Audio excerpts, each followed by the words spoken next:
Bueno, uno de los primeros pasos para hacer un estudio de la comunidad de manglar es reconocerla, haciendo un recorrido en el área que se propone para estudio y empezar a identificar qué especies podemos encontrar, qué características tiene todo el terreno, observar características del suelo, tocones, raíces, hojarasca, y empezar a identificar las especies. Por ejemplo, este es un Conocarpus, ¿sí? Se reconoce principalmente por la disposición y forma de sus hojas, pero también por el tipo de fruto.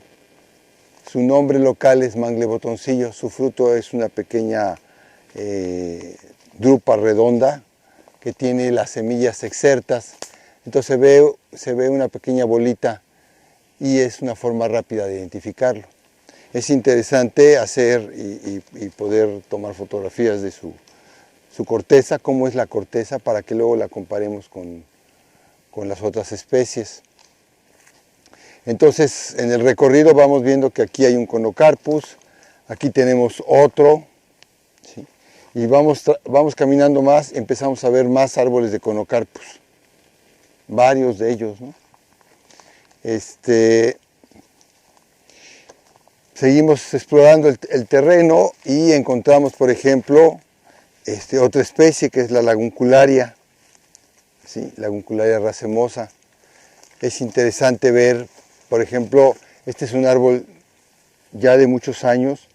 La corteza ha cambiado a través de sus años, después veremos árboles más jóvenes, pero digamos esta sería una forma rápida de ver qué es esta especie. Sus hojas se pueden ver que son más grandes y tienen otra forma si las comparáramos con la uncularia, pero claro está que tenemos que buscar sus flores. Por ahí arriba vi algunas flores, ahorita vamos a tratar de tener un acercamiento. Nos pasamos de este lado. Seguimos teniendo aquí el mismo árbol de la uncularia. Luego aquí aparece otra vez un Conocarpus, ¿sí? Bien, otra de las especies que encontramos en el área que nos interesa estudiar es Avicennia germinans, ¿sí? Podemos ver la disposición de sus hojas, la forma que tienen sus hojas. Podríamos también hacer una apreciación de la forma de su corteza, que es diferente a la de Conocarpus. Este es un árbol de muchos años por el diámetro que tiene en su tronco, y seguramente por eso ya la corteza tiene esta forma. En árboles más jóvenes no se aprecia tanto, pero bueno, esto es muy típico ya de una Avicennia de muchos años. Por ahí anda su flor, ¿sí? Y entonces luego podemos hacer un acercamiento. Aquí están sus botones florales, todavía no se desarrollan bien. Logro ver nada más una florecita abierta, pero de la inflorescencia ya vienen varios botones florales por salir, ¿no? En el suelo, muy típico de Avicennia, es este tipo de raíces que sirven para poder meter oxígeno a su sistema. Están por arriba de lo que podría ser el suelo o el nivel del agua. Sí, incluso nos establecen el máximo nivel de agua que puede darse aquí a lo largo del año. Estos son los neumatóforos, y si se fijan son muy abundantes. Por lo regular no están más que alrededor de la Avicennia. Bien, continuamos con el recorrido. Aquí tenemos una tercera especie de esta área de estudio, que es la Laguncularia racemosa. Podemos ver la forma de crecimiento de sus hojas. En acercamientos fotográficos más adelante podremos ver dos glandulitas que tienen la base del peciolo que sirven para excretar sal. Podemos también ver la diferencia que tiene, incluso en color, con respecto a los otros dos especies, su tronco y la forma o la textura que tiene el tronco, ¿no? Esta especie es una de las que más aprovechan los pobladores de la región, por eso constantemente vemos sus ramas cortadas. Tiene una característica, crece muy rápido y entonces ha proveído por muchos años los árboles material para la gente que vive aquí, para hacer casas, para hacer cercas, etc. También podemos ver que, bueno, en general incluso cortan árboles ya completos de esta misma especie. Si llegan a ser muy rectos, les es muy útil para ciertos postes en sus casas. Y vemos de este lado la uncularia, vemos más laguncularias por ahí atrás, y aquí al fondo vuelve a aparecer otra Avicennia muy grande, ¿no? O de muchos años, con un tamaño de DAP grande, ¿no? Los nombres locales es, como les decía, el primero que vimos, mangle botoncillo, a este le llaman mangle blanco y a la Avicennia le llaman mangle negro. Algunas veces su tronco es más oscuro que lo que podemos ver en este árbol ya más viejo, ¿no? Bien, otra especie que encontramos en esta zona es Rhizophora mangle. Hay una diferencia marcada con las hojas de las otras especies que vimos, es una hoja más grande. Casi siempre está más hacia el borde de la laguna, ¿sí? Y casi siempre requiere un mayor nivel de agua. Entonces aquí hay una ligera pendiente, espero se aprecie, y vamos entrando a una zona más fangosa, que es donde este árbol se desarrolla mejor. Una característica pues son estas raíces fulcrantes, se llaman, o zancudas, que vienen del eje principal, ¿sí? Que les permite en esta zona fangosa obtener mayor estabilidad. Las raíces están cubiertas de lenticelas, ¿sí? Son unas estructuras especializadas con las cuales la planta puede intercambiar gases, entre ellos oxígeno, una vez que el nivel del agua está alto. Sobre todo la función es para poder aprovechar nutrientes, es intercambio de oxígeno. Todas estas especies de manglar, a excepción de Conocarpus, son denominadas halófitas facultativas. Esto es, tiene la capacidad de poder vivir en agua con altos contenidos de sales. Y son los únicos especies que pueden tener un desarrollo exitoso en este tipo de ambientes. Como les decía, por un lado están las raíces fulcrantes de la Avicennia para poder sobrevivir en la temporada de inundación. En el caso de la uncularia, sus glándulas con las cuales excreta sal, y en el caso de Rhizophora, sus raíces fulcrantes que también les permite este intercambio gaseoso para su nutrición. Otra propiedad que tienen algunos manglares es el que sus semillas germinan en el árbol y caen ya germinadas al sedimento o al fango, con la ventaja de que puedan sobrevivir y crecer posteriormente. Entonces, si nos vamos acercando, vemos cómo estas raíces fulcantes hacen prácticamente imposible el paso, ¿sí?, a través de la misma comunidad hacia la laguna costera que está en esa dirección. Vamos a hacer una colecta de ejemplares con la finalidad de tener un registro de la zona, de las especies que tenemos. Estos ejemplares tienen la finalidad de ser herborizados, ¿sí?, para poder ser incluidos en las colecciones, por ejemplo en la colección nacional del Instituto de Biología, que es el herbario Mexu, o en otras colecciones que pueden ser la del Poli, que pueden ser la de la UAM, que puede ser de la Universidad de Guerrero o de la Universidad de Morelia, ¿no?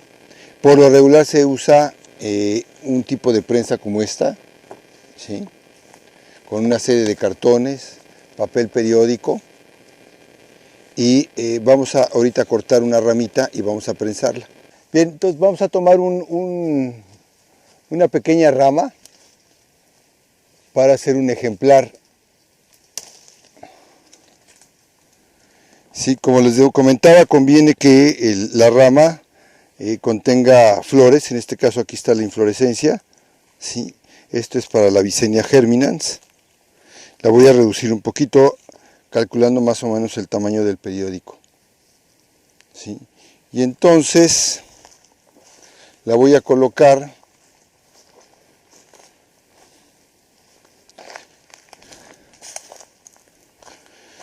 dentro del periódico que ya seleccioné.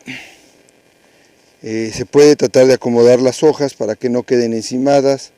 Si hay una densidad muy alta de hojas, se pueden quitar algunas, ya que ya llevamos sobre todo hojas como más maduras, más grandes, ¿no?, que pueden ser más características de la especie, ¿no? La flor, vamos a ponerla a un lado, ¿sí? Y cerramos la hoja del periódico.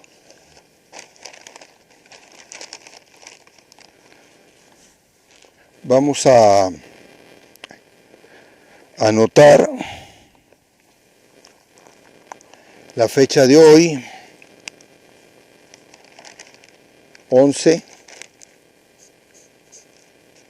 de diciembre del 2018. ¿Quién la colectó?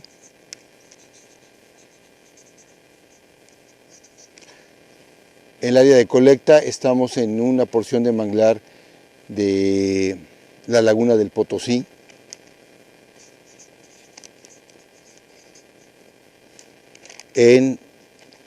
Cerca de Zihuatanejo, Guerrero, ¿no? Y el nombre de la especie, en este caso, es Avicennia germinans. Casi siempre junto al nombre del colector va el número de colecta para llevar un registro sistemático de las especies que vamos encontrando en el área de estudio.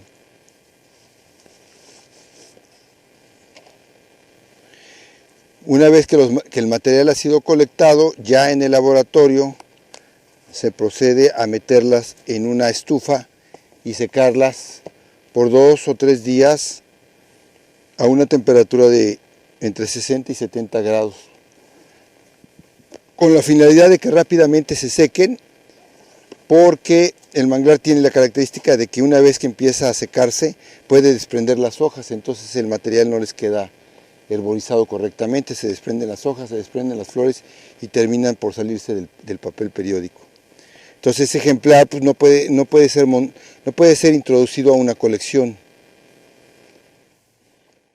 Vamos a empezar ahora con el punto 3, que es la colocación del cuadro de muestreo.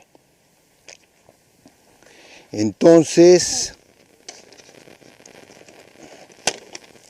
les voy a leer lo que tenemos que hacer, ¿no?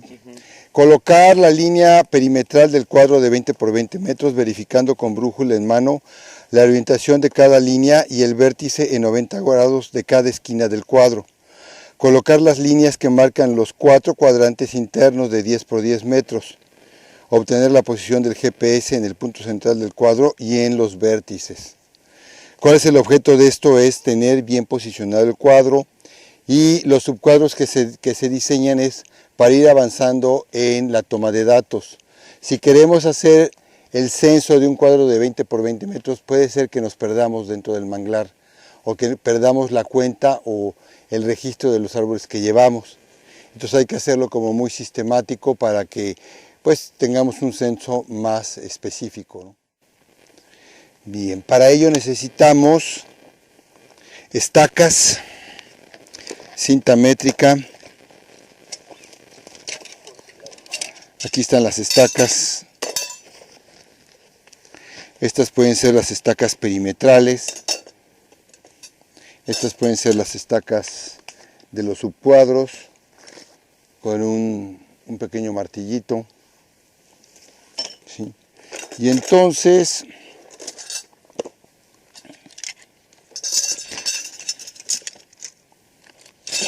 me llevo todo esto en una bolsa para no estar regresando. Para el trabajo de campo es muy importante siempre contar con instrumentos que nos sirvan para posicionarnos en donde estamos trabajando. En este caso, dos de los artefactos que son indispensables para el trabajo de campo, sobre todo en el caso de los manglares, es el GPS o el sistema de geoposicionamiento global, el cual, bueno, ya es un aditamento que nos permite precisamente ubicarnos con precisión, con cierto rango de un margen de error, con unas ciertas coordenadas geográficas, ¿no? Entonces, con esto, pues evidentemente nos podemos ubicar en el punto preciso. Y esto nos va a servir precisamente en el caso del trabajo de manglar para ubicar cada una de las esquinas de nuestras áreas de trabajo, de nuestras áreas de muestreo, en este caso áreas de 20 por 20 metros, ¿no? Y otro instrumento también importante que hay que saber manejar es la brújula. Simplemente la brújula, bueno, ya es un instrumento milenario, en el cual nos permite tener como referencia siempre el norte geográfico o norte magnético, y con base en él podemos nosotros desplegar las líneas que nos conviene, digamos, para desarrollar nuestra área de muestreo. Entonces, es recomendable tener siempre pues un conocimiento básico que nos permita precisamente manejar estos instrumentos, ¿no? Entonces, y con esto podemos garantizar que nuestro trabajo va a ser seguro y eficiente dentro del manglar. Yo lo quería, por ejemplo, puedo escoger un punto de manera fortuita donde quiero empezar a trazar mi línea. Podríamos hacer, podría ser uno de los vértices, podríamos ir en esta dirección y ir en esta dirección. Podemos empezar por esta. Norte. Entonces vamos a orientar una de las líneas. Incluso conviene ser como muy sistemático para que el cuadro no quede, digamos, atravesado, pero en este caso resultó que estamos apuntando directamente al norte. Pongo mi estaca, anclo mi cinta métrica.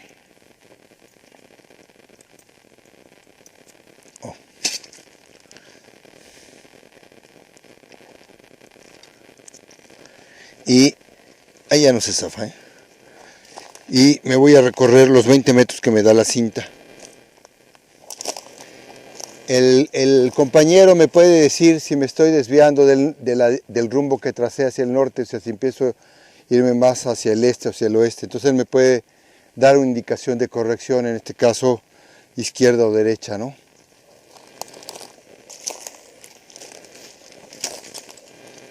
Tú me dices...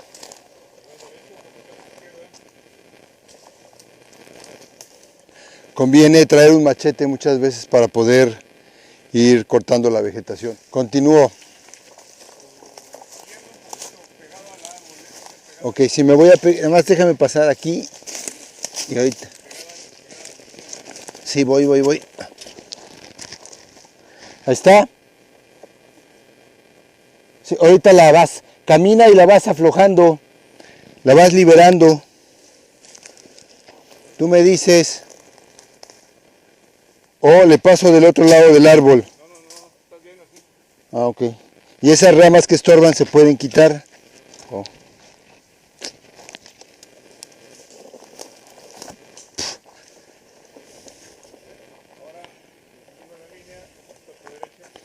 Ok, bien, aquí ya llegamos a los primeros 20 metros.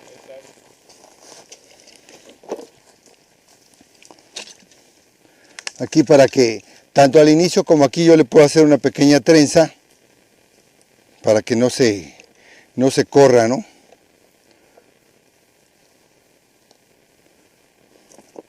Y entonces valdría la pena que Carlos viniera acá y nos dijera hacia dónde está la dirección en 90 grados. Obviamente debe ser el oeste, pero vamos a tratar de hacer el trazo en un ángulo lo más preciso posible, ¿no? Sale. Tú me dices.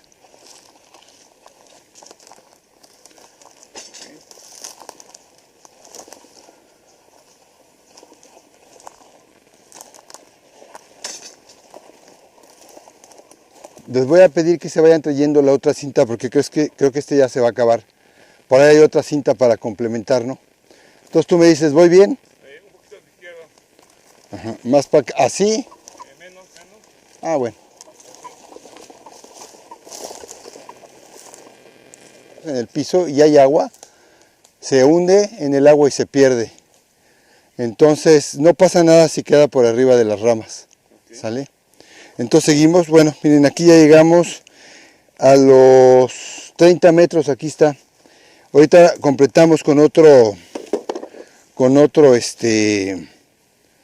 creo que sí le vamos a poner por abajo. Te la paso, porque aquí precisamente se nos cortó.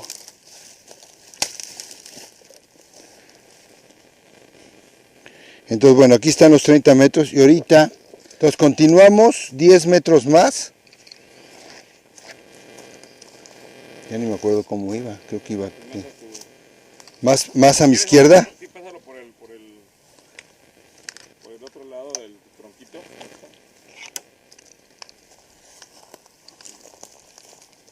Derechito, ándale.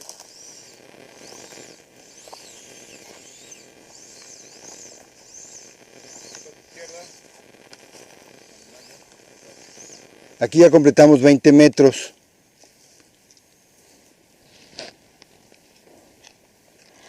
Y ahora valdría la pena, entonces ahora, tirar otra línea hacia el sur, ¿sí? Para empezar a acercarnos a cerrar el cuadro. Entonces ahorita me guías.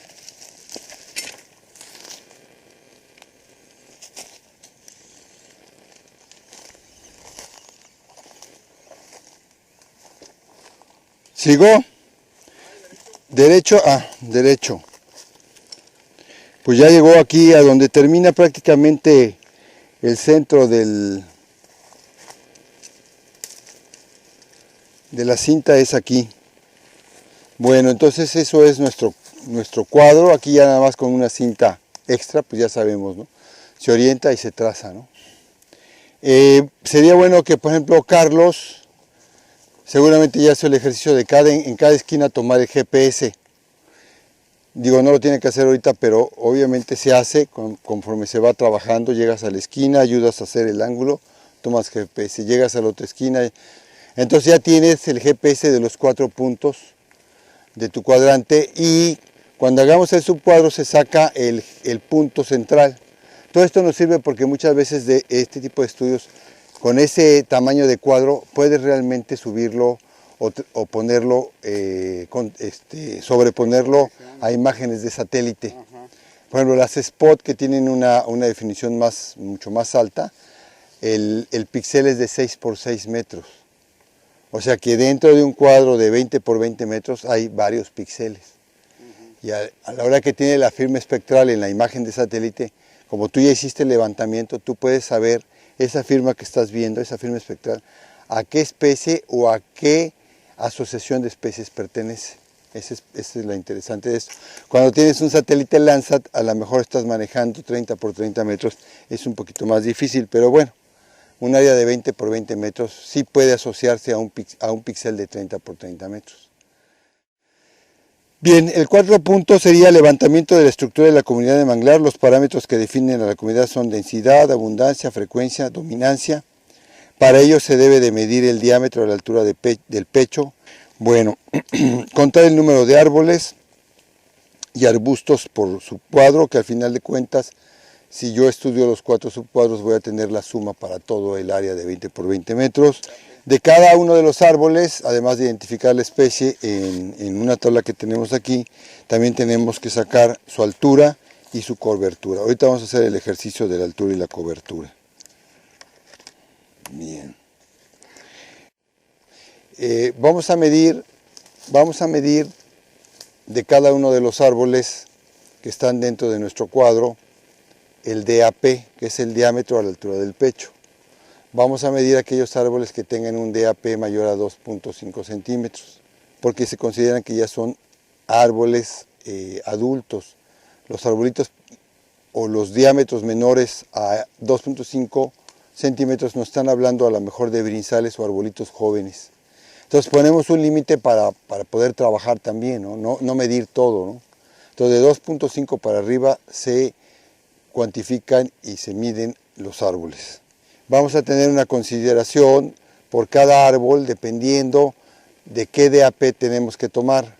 ¿Por qué? Porque, por ejemplo, aquí no solamente hay un eje de árbol, sino que hay otro aquí. Entonces ya son 2 DAPs y luego por aquí pertenecientes al mismo árbol, está este de acá atrás y ese de allá. Entonces este conocarpus vendría a tener 1, 2, 3, 4, 5 DAPs o hasta 6 DAPs, los cuales se tendrían que sumar. Entonces, dependiendo del árbol también, por ejemplo en el caso del rizófora, que tiene raíces fulcantes, también nos mete mucho ruido para poder estimar el DAP. Tenemos alternativas que se han ido probando a ver cuál es la que nos define mejor esa propiedad del árbol, que es el diámetro de la altura del pecho, que siempre se relaciona con la altura o con la cobertura. Bien, vamos a ir usando una tabla como esta, donde vamos a ir anotando la especie, en qué subcuadro estamos haciendo la medición, y después de la subespecie viene el DAP. El área basal se obtiene a través de una fórmula, eso quiere decir que en el campo no se llena. La altura, vamos a usar un clicímetro o clinómetro para medir la altura del árbol, ¿sí? Aquí están unos datos que se utilizan para la altura. El clicímetro, ahorita lo vamos a ver con un teléfono celular, me da el ángulo que yo mido a la rama más alta del árbol que me interesa. Entonces el coseno de ese ángulo más la altura del observador más la distancia al árbol me da la altura del árbol. Vamos a ver ya con detalle la fórmula en una toma específica, ¿no? Y la cobertura se compone de dos mediciones, una longitud mayor y una longitud menor, casi siempre tienen que ser perpendiculares, de una proyección de la cobertura del árbol, de la copa del árbol al suelo, una proyección, una apreciación visual que hace el que toma las mediciones de cuál es el mayor largo y el mayor ancho de la copa de ese árbol. Bien, entonces pasamos a hacer un ejercicio. Vamos a complementar el subcuadro con una línea que traemos aquí. Bien, vamos a localizar el metro 10 en aquella posición y vamos a cruzar una de las primeras líneas de los subcuadros hacia el otro medición de 10 metros. Y así tenemos que hacer entonces dos ejes que dividen a este gran cuadro en 4 subcuadros. Sale.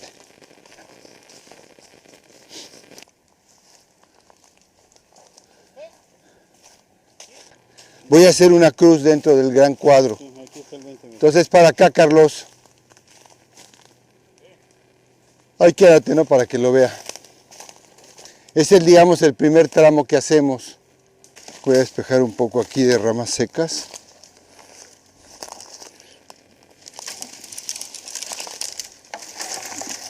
Listo.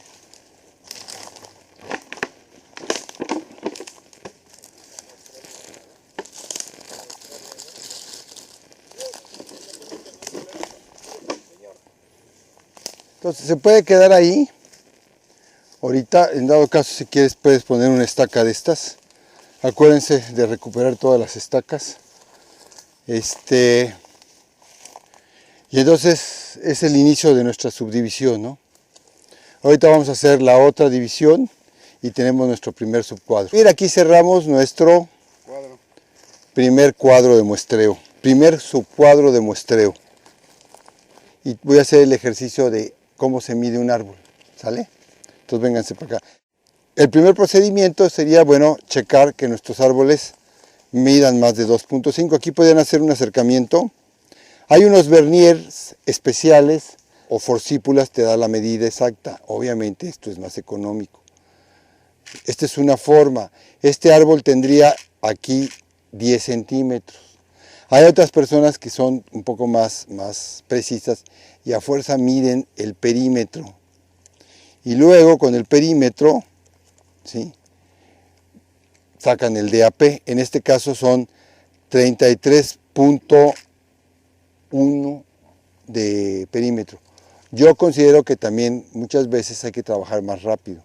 Entonces hacer el perímetro de 1 y 2, y en el caso del otro conocarpus que tenía 5 ramas, te lleva más tiempo. Entonces, por ejemplo, lo dejo en 10 centímetros, ¿no? Uno de los DAPs y el siguiente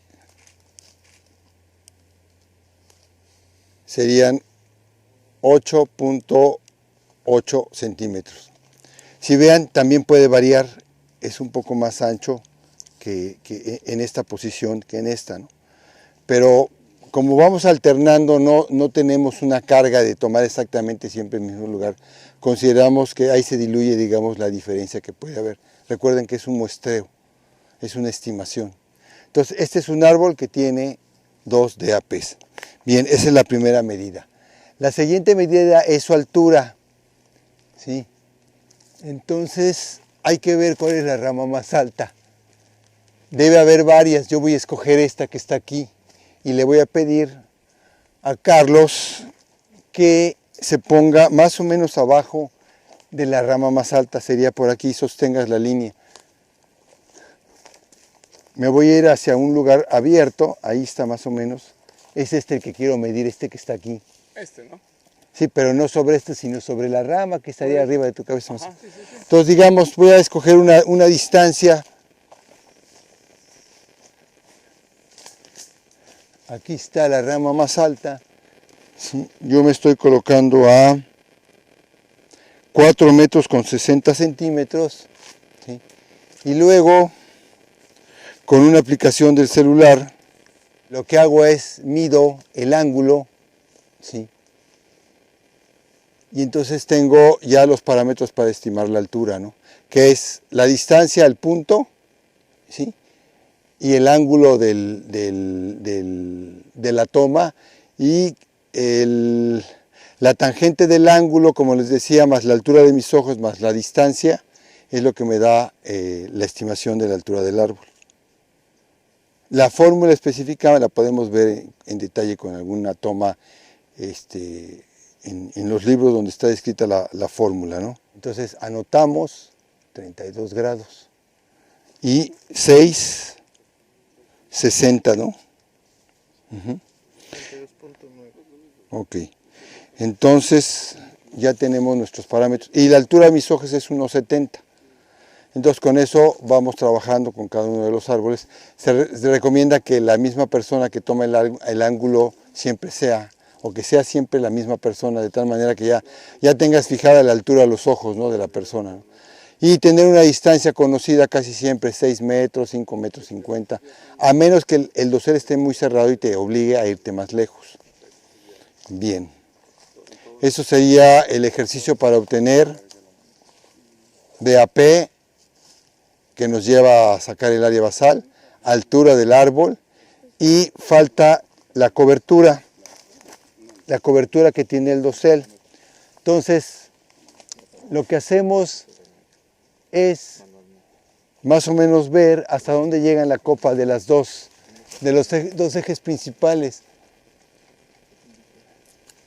Entonces, yo le diría a Carlos que por favor,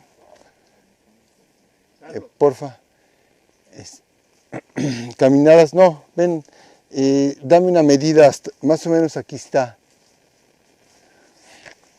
Camina hacia allá un poco a ver si te da la línea. ¿Ese es un árbol, no? O al revés, mira, déjame irme para acá. No, vamos a sacar la cobertura, una de las líneas, esta es como la línea más larga de la cobertura. No, proyecta la rama, ¿hasta dónde llegan las ramas de ese árbol? ¿De este árbol? Ajá, de ese, ¿hasta dónde llegan? Hasta aquí más o menos. Bueno, este más para acá, dame más. Dame más. ¿Ya no da? Pégate si quieres más al árbol. ¿Y en qué medida te da ahí? 40. Ok. Entonces, esa es una de las medidas. La otra medida se hace perpendicular. Entonces, volvemos a ver la proyección.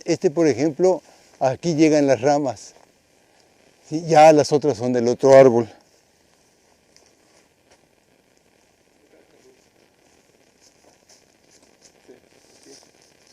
¿Qué medida es? Son 4.20. Ok, entonces ya tenemos las dos medidas perpendiculares utilizando la fórmula de una elipse, ¿sí?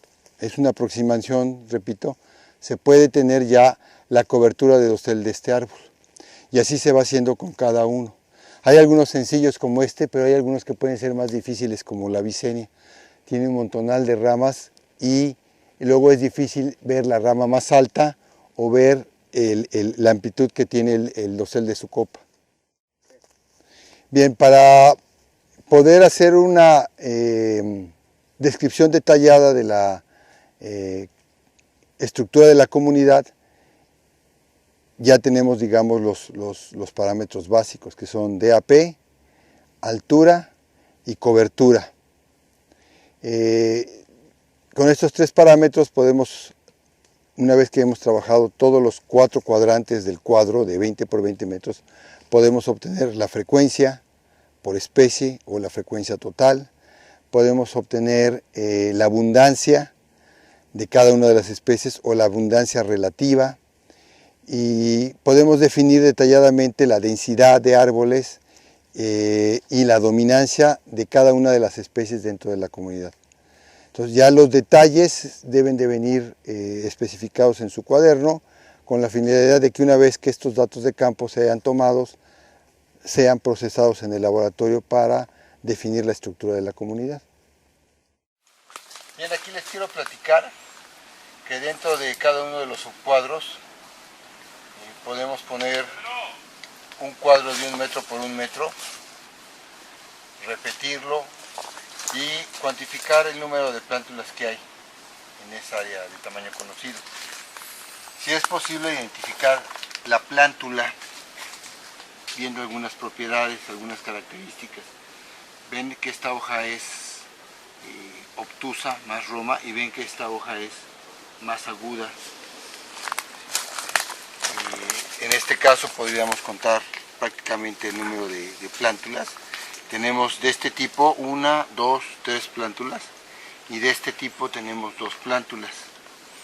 Es posible que esta sea la plántula de la Uncularia racemosa y esta sea la plántula de Avicennia germinis. Muchas veces, si se tiene la duda, estas plantitas se pueden extraer y llevar a crecimiento en macetas para en un mes después tener la definición exacta de qué plántula pertenece a qué especie. Como vamos a hacer 2 cuadros por subcuadro, tendremos una estimación de 2 metros cuadrados para las plántulas. Y es una forma también de ir conociendo la capacidad de reclutamiento del área, de la comunidad de manglares en el área que estamos estudiando. Bien, gracias.